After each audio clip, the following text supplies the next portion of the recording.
इस मामले में एम्बुलेंस जो माफिया होता है, जो इसका मुख्य कारण है कि एम्बुलेंस से जुड़े जो व्यक्ति होते हैं, डॉक्टर्स वगैरह, नर्से, ये इसी से ही इस माफिया की शुरुआत हुई थी।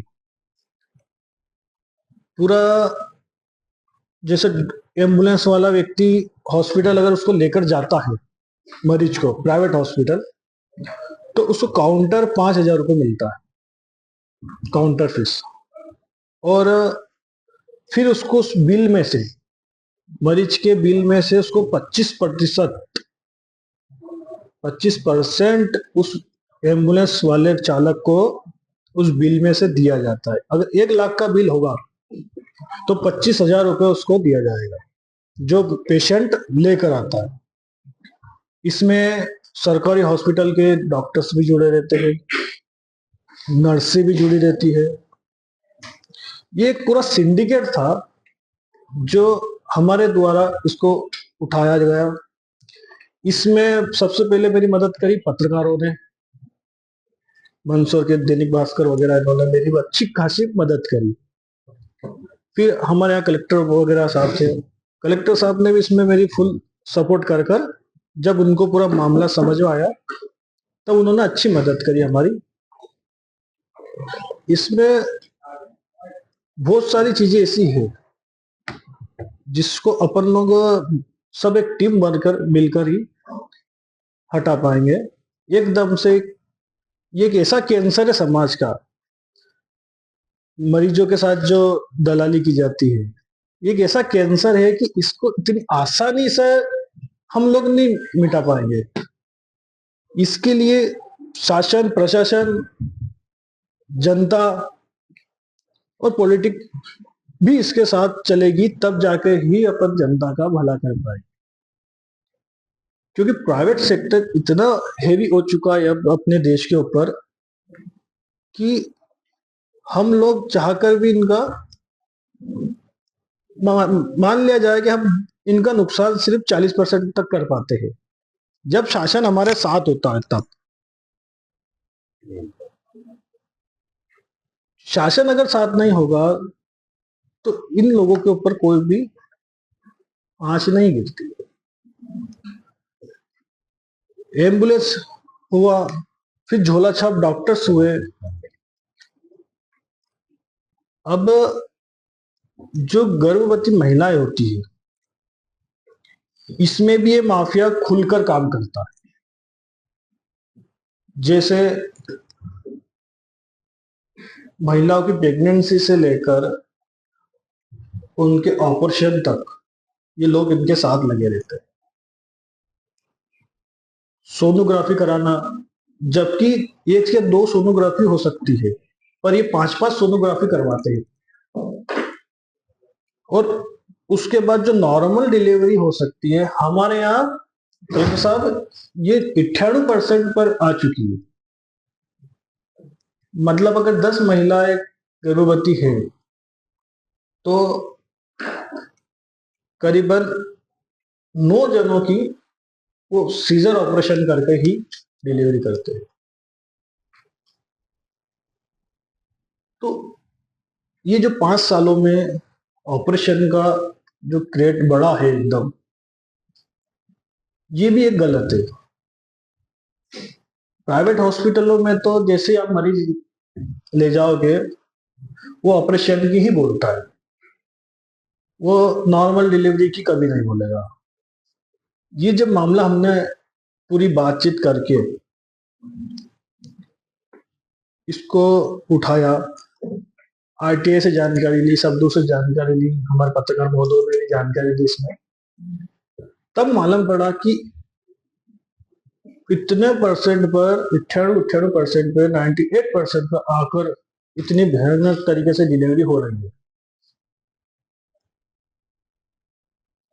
तब हमारे यहाँ कलेक्टर मैडम है, उन्होंने इस पे समिति बनाई, समिति बनाकर इसकी जांच करवाई। अगर एक डॉक्टर की जांच करेगा तो रिजल्ट नहीं निकलेगा। क्योंकि वो उसी का सपोर्ट करेगा। एक ही बात का कहना है उनका कि कंडीशन खराब थी, तो क्या 9 ही महिलाओं की कंडीशन खराब थोड़ी हो सकती है? हमने इस पे सवाल उठाया। तब ये धीरे धीरे धीरे करके मुद्दे को दबाने में लग गए। फिर आज ये कंडीशन है कि अब जाकर प्राइवेट हॉस्पिटल वालों ने माना है कि हाँ, ऑपरेशन कम करना चाहिए, क्योंकि शासन का दबाव बनने लग गया है। इस तरीके से जो दलाल की इसमें भूमिकाएं होती है, ये देखिए।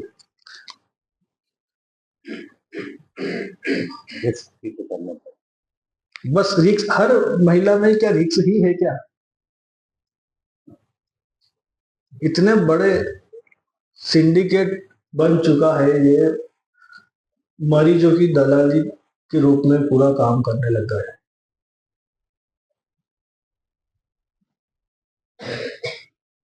इसमें हमारे यहाँ से उदयपुर करीबन 170 किलोमीटर के आसपास पड़ता है।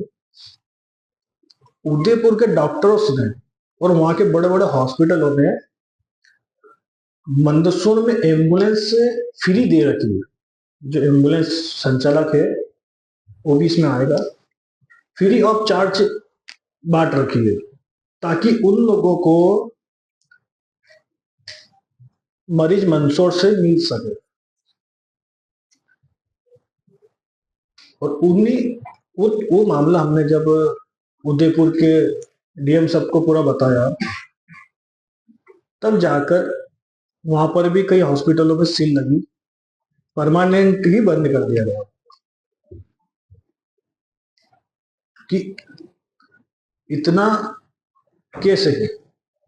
और बिल ना चुकाने पर, अगर मान लिया जाए कि आसपास के देहाती एरिया का व्यक्ति है और गलती से वहां चला गया हॉस्पिटल में उदयपुर में और बिल नहीं चुका पा रहा है, तो उसको बंधक भी बना लिया गया था। ये 6 महीने पुरानी घटना है। उनको बंधक बना लिया गया, उनके परिवार को। तब वो गांव आया, गांव आकर जब अपनी जमीन बेचने लगे, तब गांव वालों ने पूछा कि भैया क्या बात है। तब बात निकल कर आई कि परिवार को वो बंधक बना रखा है। तो हमारे यहाँ के सांसद महोदय और विधायक महोदय ने उस बात को राजस्थान सरकार तक पहुंचाई और फिर उनको छुड़वाया और हॉस्पिटल को सील करवाया। मतलब इस तरीके से ये माफिया हैवी है। ये माफिया तो बहुत बड़ा है, ये कैंसर का रूप है पूरा। और हमारी सभी टीम को मिलकर, ऐसा नहीं कि मेरे डॉक्टर्स नहीं हो, कि आप डॉक्टर्स नहीं है, या क्योंकि पेशेंट्स आपके घर में एक एक है, तो अपने को पेशेंट समझकर बचाना चाहिए। ये इंसानियत के नाते हम लोगों को इस माफिया से लड़ना पड़ेगा। और इसमें जो टीम बने आपके यहाँ पर, झोला छाप डॉक्टरों को लेकर या सभी हॉस्पिटलों को लेकर, तो उसमें देखो, मेरा एक पर्सनल है, आप बुरा मत मानना इस बात का, कि डॉक्टर्स कम होना चाहिए, दूसरे अधिकारी उसमें शामिल हो, क्योंकि डॉक्टर्स डॉक्टर का बचाव करेगा। ये मेरा पर्सनली तौर पर मानना है। और बहुत सारी चीजें इसमें ऐसी हैं कि अब ये देखिए आप कि कमीशन कहाँ से स्टार्ट होगा। अब इतना बड़ा अखबार इस बात को लिख रहा है,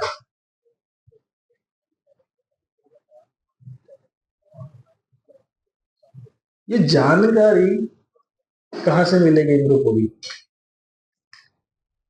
जब बहुत सारी चीजें ऐसी है कि इसमें स्टॉक, नर्सिंग स्टॉक वगैरह, डॉक्टर सब के सब मिले हुए हैं इस माफिया से। अब मेरे को हत्या की थोड़ी कम जानकारी है, परंतु ये पूरे देश में ही एक ही तरीके से काम कर रहा है।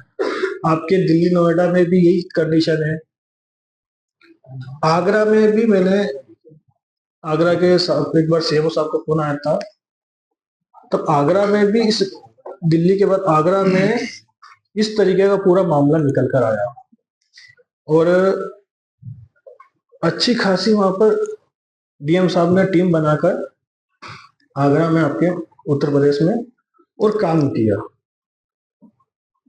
कई एम्बुलेंस पकड़ाई, कई माफिया पकड़ा, कई डॉक्टर्स उसमें पकड़ाए। ये उत्तर प्रदेश सरकार की आगरा की बात है। तो इसमें आप लोग जो टीम बनाओगे वह टीम एक ऐसी ईमानदारी वाली टीम होना चाहिए, साफ सुथरी टीम, कि वो मन से दिल से उसमें काम करे। यूं नहीं कि बस टीम हो गई है तो हम जाकर कुछ भी हमारा लिपापोती कर ले, नहीं, वो उस तरीके से उसमें जाना चाहिए, क्योंकि शासन अगर आपके साथ खड़ा है तो आपको काम करके देना होगा। आप यूं नहीं सोच सकते हैं कि हम कैसे भी करके काम कर ले, बस सर्वे, जैसे कि मैंने कुछ चीजों में यहाँ पर देखा अभी सर्वे है, परंतु रिजल्ट पूरी तरीके से देना कि हाँ इतने झोला छाप है, इतने दलाल है। क्योंकि छोटी सिटी है तो यहाँ कम हो सकता है, परंतु यहाँ से जो बाहर दिल्ली हुए और आसपास ले जा रहे हैं मरीजों को, ये बहुत बड़ा मामला है। उस चीज में हम सबको रोकना चाहिए, कि आप सब मिलकर ही इस चीज को रोक पाएंगे। क्योंकि हमारे यहाँ हमने करीबन 80% इस पे रोक लगवा दी है। ये बैनर हमने लगाया था तो इस माफिया ने इसको फाड़ दिया और हमारे घर आकर हमको धमकी भी दी थी कि अगर इस काम को अगर आगे बढ़ाया तो इस मामले को हम वो कर देंगे। हमारे यहाँ के एसपी साहब बहुत अच्छे थे उस समय, अब तो ट्रांसफर हो गया उनका। अगर अपने संबल की जनता को बचाना है और इस माफिया के हाथ नहीं लगे और उनका अच्छा सुविधा मिले, तो हमें सरकारी हॉस्पिटल में भी सुविधा बढ़ानी पड़ेगी। और हम सबको मिलकर, सीएमएचओ साहब, कलेक्टर साहब, इन सबको मिलकर इसमें एक अच्छा संबल की जनता को हम दे पाएंगे। आप सभी अच्छा काम करें, मेरी ये आशा है आपसे। जय हिंद, जय भारत। आपका परिचय दे दीजिए और आपको प्रेरणा कैसे मिली? मैं सरदार कुणाल श्रीवास्तव, सामाजिक कार्यकर्ता, मंदसौर एमपी से। ये शुरुआती दौर हमारा, जब हम हमारे एक दोस्त को लग गई थी, छत से गिर गया था वो, तो यहाँ पर उसको करीबन मंदसौर में बोल ही दिया था कि ये 2-3 घंटे से ज्यादा नहीं बचेगा, क्योंकि सर की चोट थी। तो यहाँ से उसको रेफर, सरकारी हॉस्पिटल से रेफर कर दिया गया और उसको 3 दिन तक जिंदा रखा, जबकि वो मर तो मंदसौर में गया था। उदयपुर के हॉस्पिटलों ने, मंदसौर के हॉस्पिटलों ने उसको 3 दिन तक संभाला कि जिंदा बच जाए, ऑपरेशन भी कर दिया, सब हो गया। मतलब उसका और करीबन 2.5 लाख रुपए का चार्जेस दिया। तो हमने वो पेमेंट चुकाया, चुकाने के तुरंत बाद ही बोल दिया कि ये अब नहीं रहा। तो जब इसका खुलासा हुआ, पूरी बात को जब मैंने समझा, तो इसका खुलासा हुआ, तब जाके मालूम पड़ा कि ये शुरुआत तो एम्बुलेंस ही हो चुकी थी। एम्बुलेंस आपने प्राइवेट करी, वो आपको ले जाके इस हॉस्पिटल में छोड़ गया, उसको उसके 50,000 रुपए मिल गए आपके कमीशन। बोला हमारे दोस्त वहां मित्र था, वो इस मामले में अगर वो मर गया, परंतु ये साबित नहीं कर पाए हम कि गलती किसकी थी। क्योंकि जब सरकारी हॉस्पिटल का डॉक्टर कह रहा है कि ये नहीं बचेगा, तो प्राइवेट हॉस्पिटल का डॉक्टर कैसे बचा सकता है? परंतु बहुत सारी चीजें ऐसी हुई उसमें कि हमको जब उसका पूरा खुलासा हुआ कि भैया ये कमीशन का दौर था, और इसमें अपन उलझ गए थे।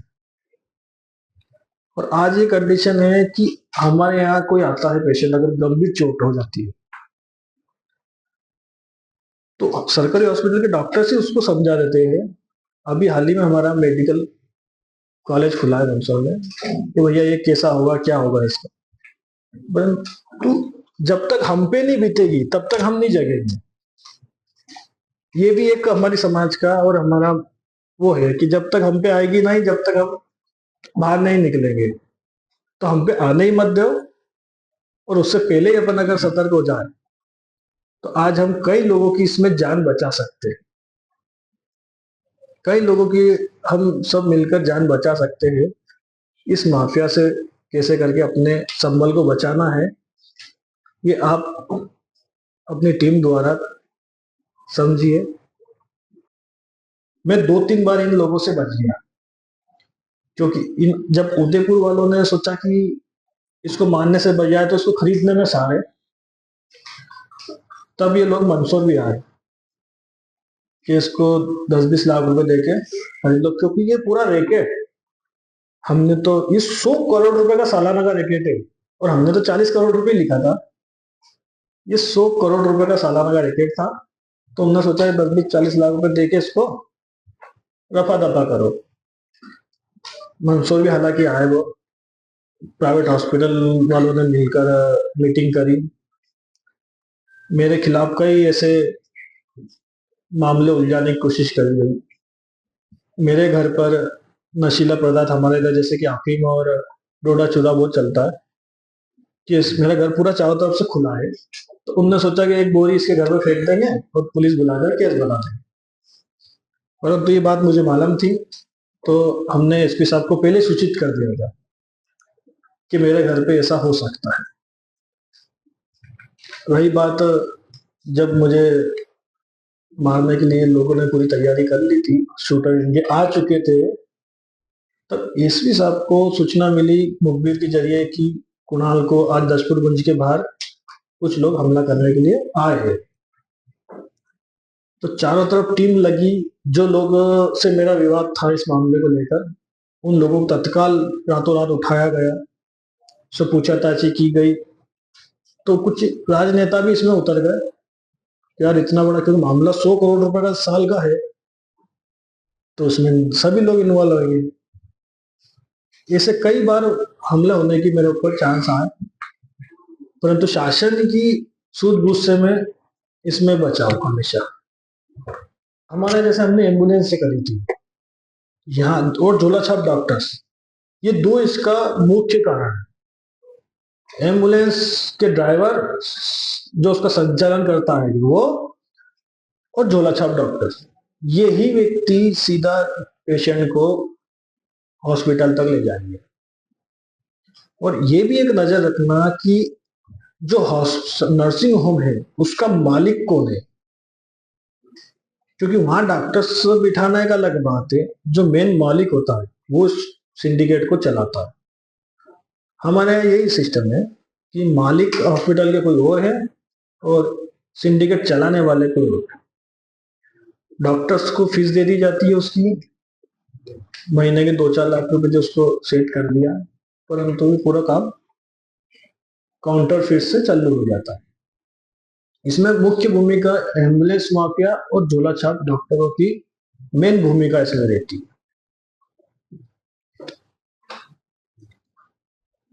और कुछ पूछना चाहते हैं? हमारे एडिशनल एसपी हैं, इनकी एक अच्छी चीज क्या रही, मैंने इनका एक वीडियो देखा था। मंदसौर में बहुत बड़े स्तर पे माफिया हमारा अभियान करता था, जिसमें एम्बुलेंस माफिया को शुरुआत में जैसे काउंटर पर जाके 5,000 उसके बाद में टोटल बिल में से 25% जो भी उसकी खड़ी होती है, 75% स्वयं रखता था। तो ऐसा वीडियो मैंने इनका देखा। जब मैंने वो वीडियो देखा तो मुझे लगा कि कम से कम हमारे यहाँ पे आते इस तरह से ब्रेन प्रॉब्लम होनी चाहिए कि भाई हमारे यहाँ पे झोला छाप है, हमें बहुत सारे झोला छाप बन भी हैं। और हम आपको बताऊं, मैंने डीओ साहब को प्रमाण पत्र भी देने बोला है कि 100% आपके यहाँ ढोलक छाप बंद हो चुके हैं, ये ऐसा आपको प्रमाण पत्र।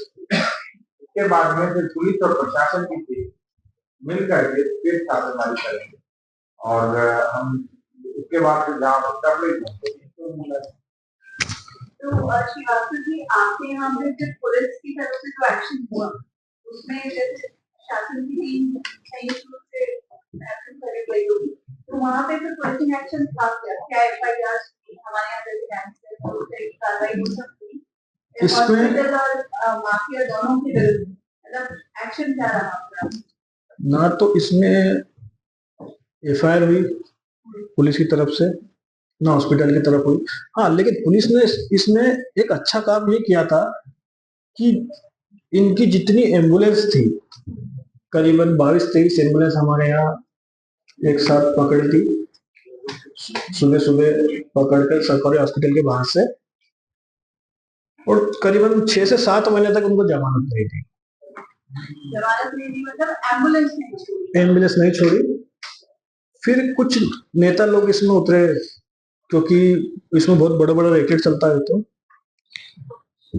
कई नेताओं ने इसमें प्रेशर बनाया कि इनको तुरंत ना छोड़ा जाए, और फिर कुछ नेता ऐसे भी थे कि इनको छुड़ाने में लग गए, क्योंकि भर भर कर पेटियां पोछी के इतना नुकसान हो चुका था कि उस समय 30 करोड़ रुपए का अनुमान इन हॉस्पिटल वालों ने दिया था कि इतना नुकसान हमें हो चुका है। जी मैडम, राजनीति कितनी हैवी थी इसमें राजनीति इतनी हैवी थी कि उन्होंने इन पे एफआईआर होने नहीं दी। जबकि मैं आज भी इनको कहता हूं कि आप इनके अकाउंट्स चेक कीजिए। जो व्यक्ति 10 साल पहले एक चाय की दुकान पे काम कर रहा है, वो 5 एम्बुलेंस का मालिक कैसे हो सकता है? और इतना होने के बाद मैं फोन पे जो अकाउंट होते हैं उसका रिकॉर्ड भी मैं पेश किया था, बिल का रिकॉर्ड पेश किया, उसके बावजूद भी एफआईआर इन पर नहीं होती थी। कई मैंने फाइल केस बना बना के इनको दिए, फिर भी पुलिस ने इनके ऊपर एफआईआर नहीं करी, क्योंकि राजनीति हैवी थी। कुछ ईमानदार नेता हमारे साथ है तो कुछ इनके साथ भी है। जिला बदर वाला तो एक न्यूज था आपका, बैक करिए जिला बदर का। हाँ, जिला बदर का आपने जिला बदर कैटेगरी तो पता है, जेल में सड़ने वाली कैटेगरी है। तो कुछ लोगों को इसमें किया गया था जिनके रिकॉर्ड शुरू से खराब थे, क्योंकि ये लोग माराकोटी भी करते थे, मरीज से भी हाथापाई करने के लिए ही आ जाते थे।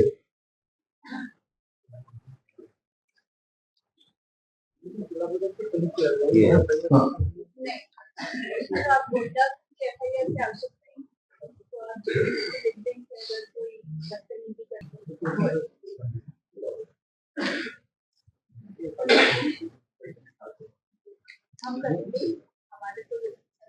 आज ही हम करेंगे हमारे इसमें कुछ लोगों को तत्काल प्रभाव से कलेक्टर महोदय द्वारा जिला बदर किया गया, एसडीएम साहब के कहने पर। तो बाहर से बैठे बैठे इन लोगों ने, क्योंकि हमारा जिला एक ऐसा जिला है मंदसौर की 5 किलोमीटर बाद तो राजस्थान लग जाता है,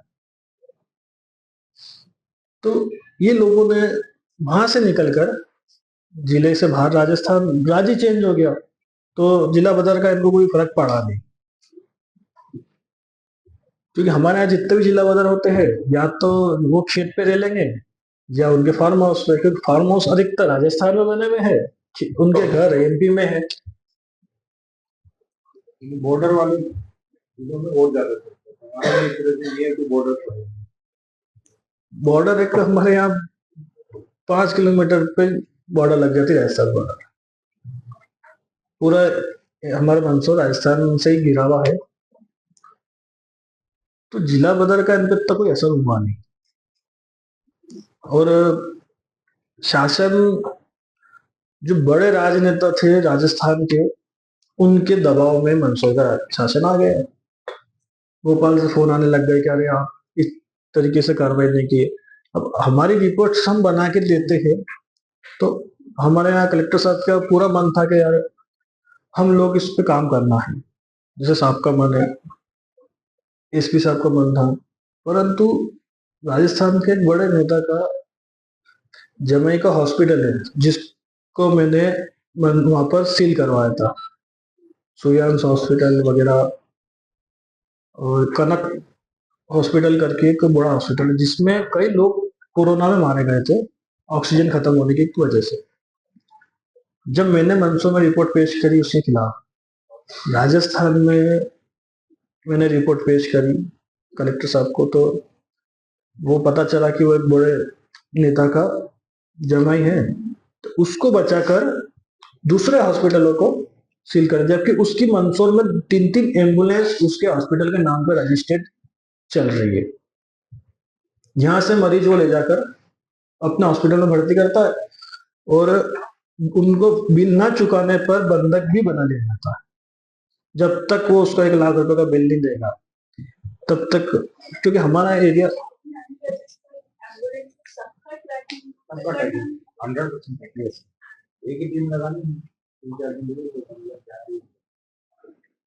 मेरा ख्याल है सर कि मेरा ख्याल है कि आपके यहाँ पर भी 90% एम्बुलेंस फर्जी है, क्योंकि आगरा में थी, जब आगरा के मामले में इतनी एम्बुलेंस फर्जी निकली, ये पूरी एम्बुलेंस, जैसे तूफान जो गाड़ी आती है और बुलेरो, ये जो बड़ी गाड़ियां हैं, इनको जो एम्बुलेंस की आजकल बना दिया गया है, और इसको भी अपने 2-3 गाड़ियां छोटी मोटी इको वगैरह, ये एम्बुलेंस की कैटेगरी में आती है। और अपन सोचते हैं कि प्राइवेट एम्बुलेंस है तो ठीक है, परंतु ये चीजें मरीज के लिए कितनी घातक है। आज अपन अपनी जनसंख्या और अपने लोगों को नहीं बचा पाएंगे तो अपना होना नहीं होने का तो पता पड़ ही जाएगा।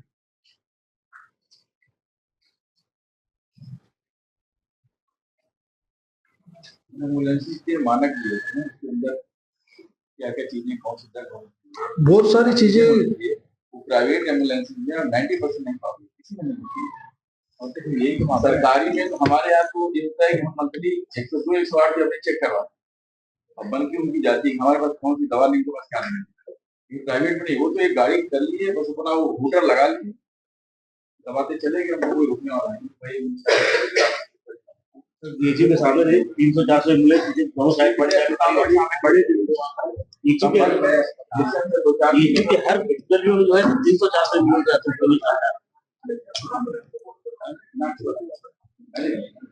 इसका पूरा एम्बुलेंस रेट है। कानपुर में मैंने देखा उसके हॉस्पिटल से ही पैकिंग हो गई और वो रिफर पे प्राइवेट